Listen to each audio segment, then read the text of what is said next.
Hello guys, welcome back in success rules YouTube channel. दोस्तों, आज की इस वीडियो में मैं आपको बताऊंगा कि अगर आप असिस्टेंट लोको पायलट बन जाते हैं तो फ्यूचर में आपका क्या प्रमोशन रहेगा। स्टार्ट करते हैं। सबसे पहले दोस्तों, असिस्टेंट लोको पायलट बनने के बाद आपको 2 से 3 साल मिनिमम आपको असिस्टेंट लोको पायलट के पद पर काम करना होगा और उसके बाद सीनियर असिस्टेंट लोको पायलट का प्रमोशन आपको लगभग 2 से 3 साल के बाद मिलेगा। और सीनियर असिस्टेंट लोको पायलट या ALP assistant loco pilot period के दौरान ही आपका LR4 करवाया जाता है। और assistant loco pilot senior assistant loco pilot में सैलरी का 10 से 15 हज़ार का डिफरेंस रहता है। वर्किंग में कोई डिफरेंस नहीं है।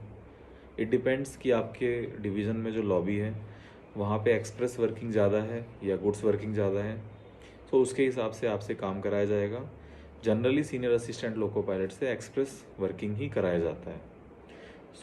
आपका एएलपी या सीनियर एएलपी पीरियड में जब आपका LR4 हो जाएगा तो आप लोको पायलट गुड्स बनने के लिए एलिजिबल हो जाएंगे और वैकेंसी आने के बाद आपकी सीनियरिटी के अकॉर्डिंग आपको लोको पायलट गुड्स बना दिया जाएगा।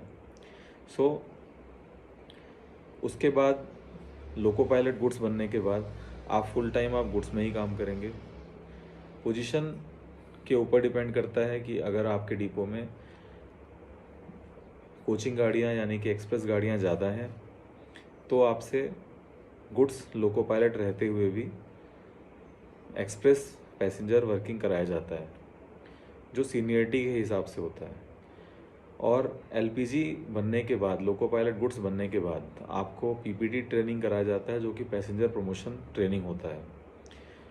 PPT करने के बाद आप पैसेंजर लोको पायलट बनने के लिए एलिजिबल हो जाएंगे और नेक्स्ट सीनियरिटी के अकॉर्डिंग वैकेंसी के रिक्वायरमेंट के हिसाब से आपको लोको पायलट पैसेंजर का प्रमोशन दिया जाएगा। और इस प्रमोशन में आपको एक इंक्रीमेंट दिया जाता है जो कि 3% होता है। उसी प्रकार से LPP बनने के बाद आपको लोको पायलट मेल का प्रमोशन आता है।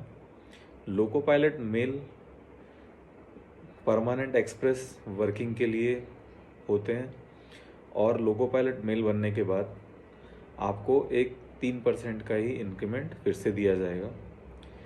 इसमें जो फाइनल प्रमोशन है वो 4200 ग्रेड पे है, यानी कि लोको पायलट गुड्स। उसके बाद आप कोई भी प्रमोशन लेते हैं तो आपको सिर्फ 3% का इंक्रीमेंट दिया जाएगा।